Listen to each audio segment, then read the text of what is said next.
Today, I'm making a quite controversial claim that Season 2 of The Punisher is better than Season 1. That's something we will break down for you today. The first reason why Season 2 is better comes down to the tension. That comes both in the action scenes and between the characters.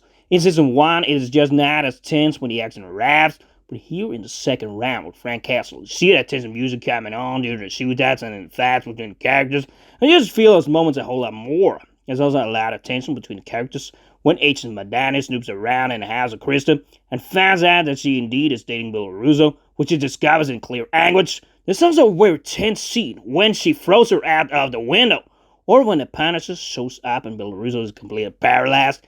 There are a lot of good tension moments in the season that the first one simply cannot compare with. Next up, we got the crazy element. In this season, all the characters are getting crazy, experiencing their own personal hell, as Krista calls it.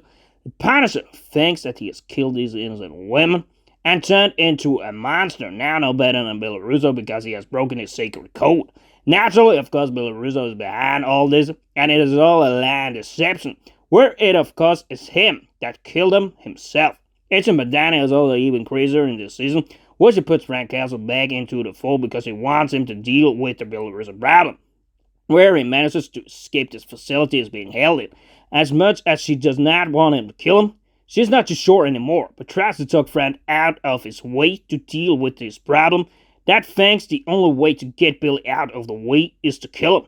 You got the psychologist, Krista, that is dead crazy in the head, and starts to fall in love with Bill Russo in a highly special toxic relationship that breaks every line between doctor and patient. You also have, of course, got Billy Russo, or Billy Russian Roulette, as you may call him in this season. He is after reals crazy, breaking everything in the room with Krista, haunted by bad dreams of a mask. He starts his own crew of veterans, seeks revenge against Frank. You got this crazy shootout with the police, and in this season, he is crazy times 100 compared to the first season. Additionally, you of course have got this character with a black hat called John Pilgrim that is allowed to live at the mercy of the Punisher. But he is also very crazy, punishing himself in the basement as a highly religious character, which of course does what he does at the mercy of God. And not a good development with this season is how we see few flashbacks in the story. Yes, the story may be a little bit less coherent, but I kind of also like that the story is not that much derailed or tired out by the flashbacks, because the flashbacks in the first season got a bit annoying. Of course, I understand the backstory element.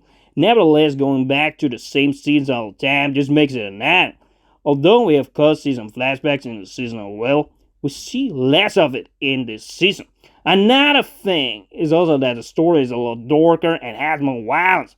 While in the first season there's a lot more build-up in episodes which often do not contain too much progression in the story, while in season 2 I feel episode for episode is the best season.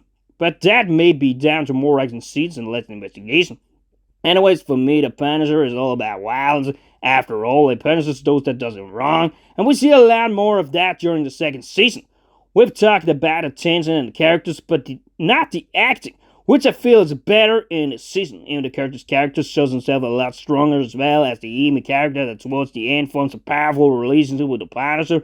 In the first season, I do not feel the lines were delivered that dramatic. The quarrel between Madani and his black agent, the tension between Madani and his black agent, as well as the boiling tension between Russo and the Punisher. Of course, also there's one between the girl Amy and the Punisher where we get more heated acting. And that's a feature the first season really lacks. Everything I told you now taken into consideration, I will give the second season a 7 out of 10 and the first season a 6 out of 10.